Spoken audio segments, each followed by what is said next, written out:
Hello and welcome to this session on the IELTS listening module. We will look at the structure of the test and we'll also look at the areas that the test is assessing you on.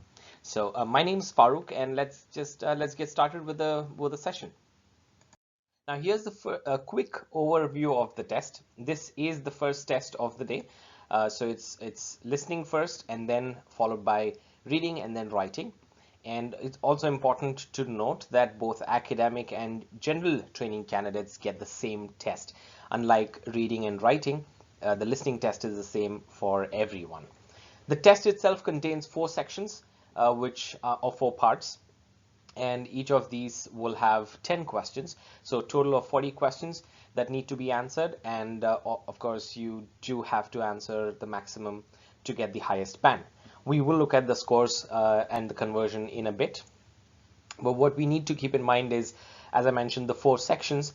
Each section is about a different topic and it gets progressively difficult, which means the first one is the easiest of the 4, and then the second one is a little more difficult, and the fourth one is the most difficult. At least a lot of students find that to be a lot difficult.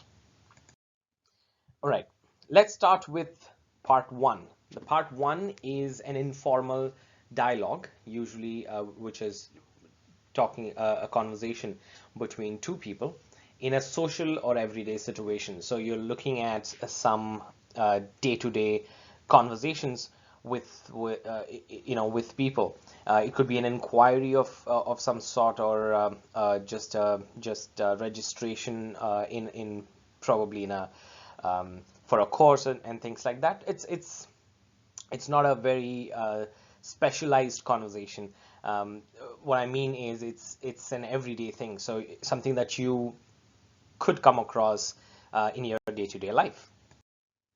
What can you expect? As I mentioned, the conversations could be about, let's say, here are some examples. It could be about opening a bank account. You go into a bank or call in to ask about the details about opening an account. Or it could be an inquiry about an accommodation, or inquiry about a course. It could be asking directions to a place, or about an organization, or organizing a place for a course, or booking a table at a restaurant, or renting an apartment. Not a very specialized conversation, as I mentioned earlier. It's something that you probably come across in your day-to-day lives. So it is it's not going to be very difficult. We are looking at questions like names and certain details. So you're only listening for specific information. All right. Okay, let's move on to part 2. Part 2 is a non-academic monologue, which is one speaker talking about a topic of general interest. Again, non-academic, not a specialized conversation, and it is just one person talking and probably addressing an audience. Okay, and what you'll also come across is different kinds of questions. So in part 1, it's usually the questions and then a fill up the blank, or completing a sentence and things like that, or a table for you to just put in details. Here in part 2, you could come across similar questions as in part 1, or you could come across multiple choice questions. You could come across maps and diagrams, for example, and you will have sometimes different a combination of the questions. What can you expect from part 2? As I mentioned, general information about a few things. Again, it's not as common as an everyday situation, but also not as specialized or academic information, or information giving. So what you are looking at, or what you're listening to, is a guided museum tour, for example. It could be a guide telling you about the museum, about what you can find in a particular place. It could be about information about a conference or tourist information. It could be about a hotel or resort and what can you find where, and that's where the maps come in. And then it could also be information about a building, a company, a charity, etc. So one person talking and giving out information. What you are looking at is, again, looking for specific information. You are also looking to sometimes infer details or looking for details, which, for example, in a question like multiple choice question, where you will have to choose between three options and you have to decide based on what you hear, what are the synonyms, and try and guess the right answer. All right, so that's part two. Moving on to part three. In part three, and this is where a change sort of comes in. As I mentioned, the first one's a little easier or the easiest, and then a little more difficult, and then this is where it gets a little into academics or specialized knowledge. So in part three, you will find an academic discussion, generally between 3 and 4 people. Sometimes it's 2, sometimes 3. Very rarely have I come across a discussion among 4 people. It's generally between 2 or sometimes 3. The conversation that you will find is related to education or training. So the part 1 or part 2 is non-academic, and part 3 and 4 is academic. What sort of information are you looking at? Let's look at the next slide to understand that. So you're looking at a discussion between 2 students and a tutor about a group assignment. It could be discussion about a project. It could be discussing a project. Or it could also be students talking to a professor about their classes, or it could be one student talking to one professor about something. So you will come across words that are very academic. You'll come across phrases that you don't generally find in everyday conversations. So it's a little specialized conversation that you come across.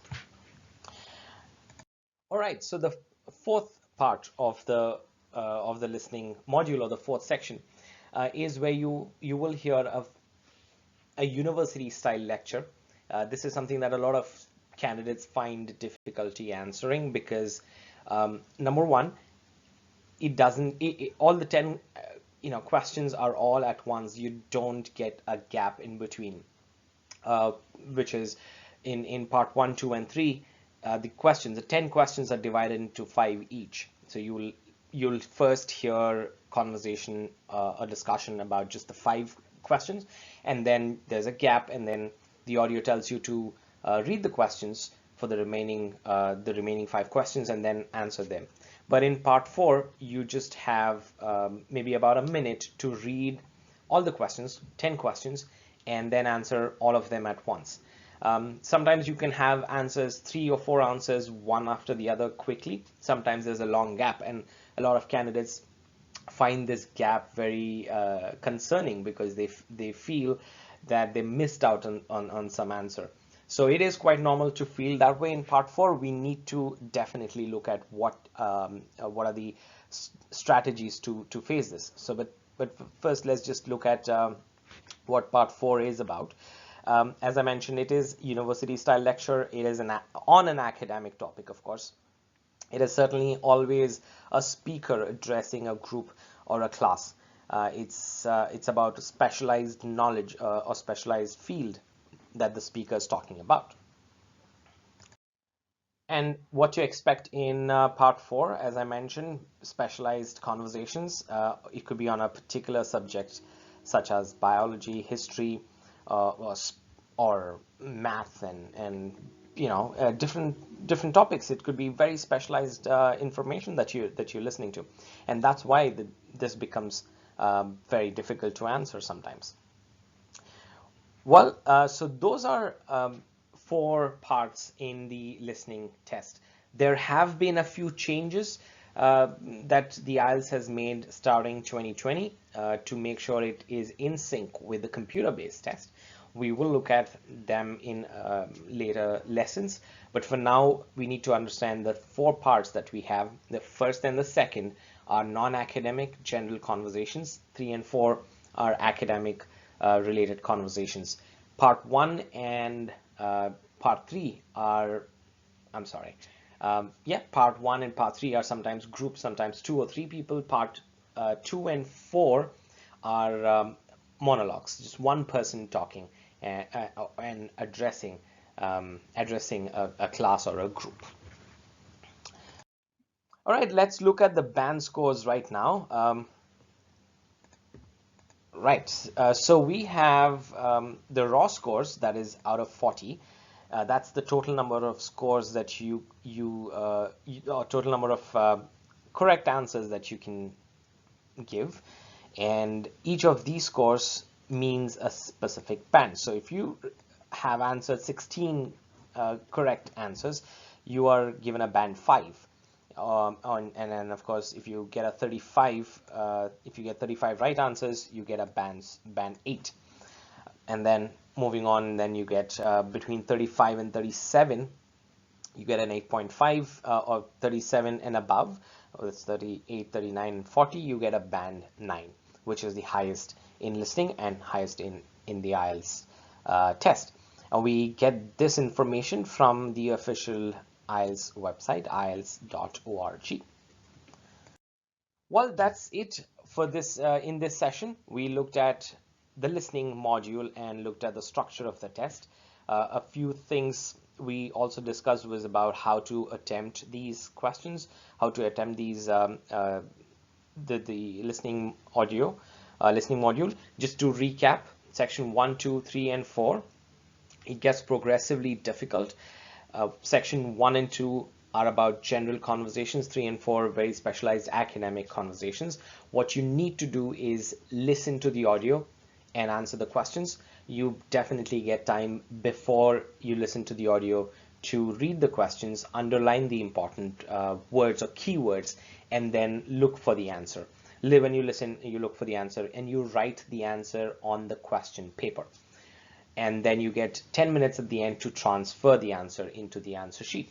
There is, however, a slight difference in terms of how it is approached in the computer-based test. In the computer-based test, you can select or you write the answer at that moment, because you don't necessarily transfer the answers. You have your space to answer the questions. You just either type it there or select the right answer, and then you get about 2 minutes to check your answers at the end of the audio. Please remember, you listen to 4 different audio clips, each of them